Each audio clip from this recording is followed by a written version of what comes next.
back today. That's why it's so pivotal that you play complementary football because today Jordan played like the player he was, and we let him down. We didn't live up to the expectations on defense. Aside from the outcome, what were the emotions of being back here and facing them like for you? I mean, for me, bro, there's only one thing for me, and I told y'all from the beginning. All I know is go. So from the snap of that football, it was just about killing four. And now it's on to whoever the Bengals got up, just killing that opponent. Um, I just didn't think we did a great job today. Hey, Micah, in overtime, you're rushing Dak. He breaks out of the pocket. He looks like he has a clear path to the end zone, and you get him from behind. What's the significance of that play? And if we look at the game, he may have scored a touchdown. Yeah, it's just all about not letting my teammates down, going 100% every play. Um, I owe it to every person in the organization, every person in that locker room to give my absolute best every time. So I don't look at the play as like, I think like I'm here and on this podium because I'm supposed to make that play, not because it's like, oh my God, he made a play. Like I'm supposed to make that play.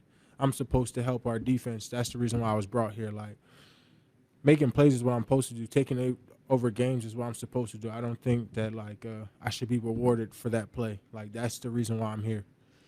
Like, you guys actually did start to get pressure on Dak finally in the fourth quarter and after that, but it didn't seem to rattle him. Why not? I mean, bro, I think we was getting pressure all night. Like, you go watch that all 22, and you look how precise number 4 looked tonight. Just getting through his throws, getting to his receivers, the timing.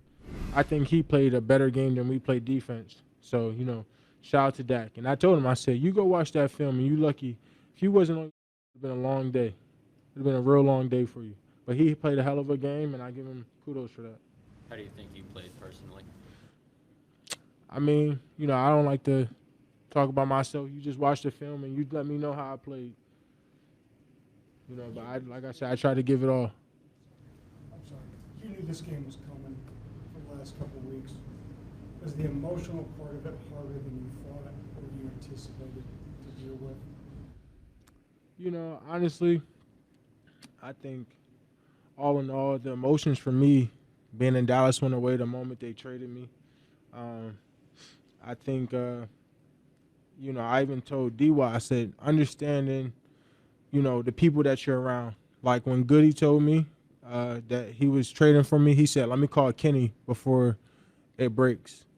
The importance of the organization and that. Like I didn't even get to talk to my owner, the person that drafted me.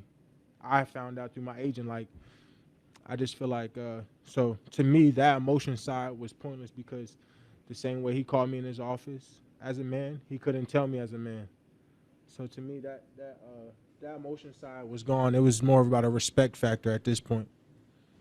Micah, do you feel like now that this game's out the way, does it feel like a relief to you? Do you kind of look at it that way? Nah, because we got 14 games and we got to figure out how we cannot put up 40 points again. So to me, I like if we're coming off a win and last week was a fluke.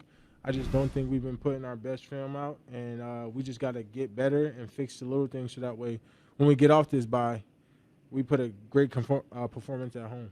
Do you feel the same way about this team big picture as you did after those first 2 wins? Yeah, I think last week we played up to the standard. We was on the little things, giving up 40 points, bro. Like I don't care where we're playing. That's just unacceptable. Like for me and everyone. Like I'm not even pointing fingers. Just like we gotta find a way to get off the field, and we didn't do a great job at that tonight. And I take ownership. Coach and then took ownership.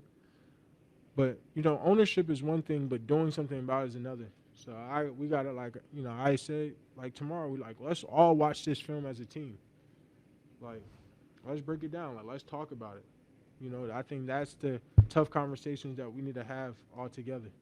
You were in the medical tent very briefly. Was it for concussion check or did you aggravate Yeah, your I back? don't, bro. I don't know. They tried to tell me I hit my head, but I hit my back. I came out for a play, and next thing you know, they took me in the tent. I thought that was very weird, because I didn't even grab my head when I came up. I grabbed my back. I don't know. That was just so weird. I don't know what the NFL saw or why they tried to put me in concussion protocol. That was real strange. You guys gave up almost nothing the first 25 minutes defensively, and then it seemed like the floodgates they change anything offensively, or what do you make of that? I think we missing D-Watt, like just that depth, that dominant player that he is. Um, his energy is so contagious. I think he's underlooked in his value on this team. So he telling me he gonna go get healthy, and hopefully we get him back soon. But when you lose a great player like that, it kind of stings.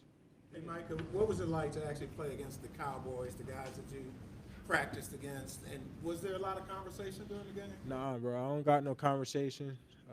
I really had no rap. I mean, I feel like I was giving them my best shot, and they gave me their best shot, and then we just came out to a draw. It was a 12-round fight, like on both sides. Like I think both sides could have played better. You exchanged jerseys with Trayvon. What was that moment like with somebody that's been your best friend here for 4 Yeah, years? I mean, that was like without a doubt that I was going to give him my jersey, and he was going to get mine. Like, that's my brother for life. He knows that.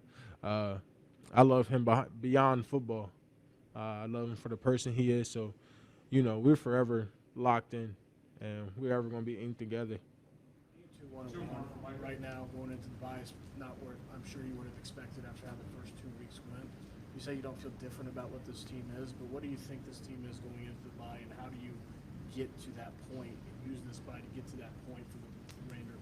I think everything is about how you react to the play, right?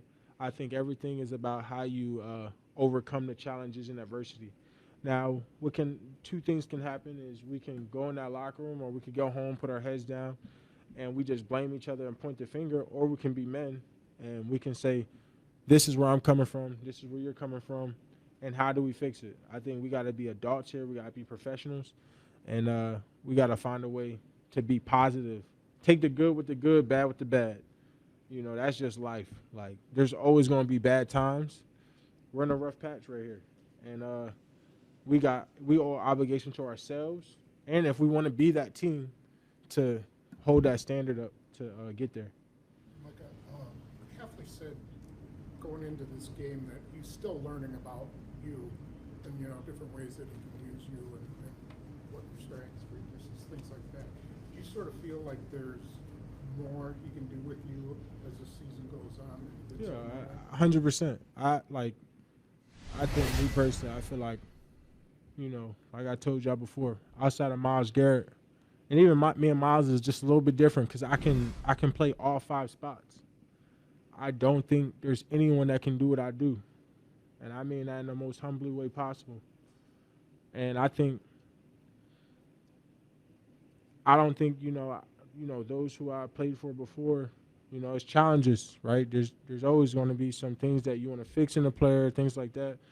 But I think, we're still new together. Like, I wish we had a training camp together where he can see some things and we could have had some things in by now to really expand on how good we can be together.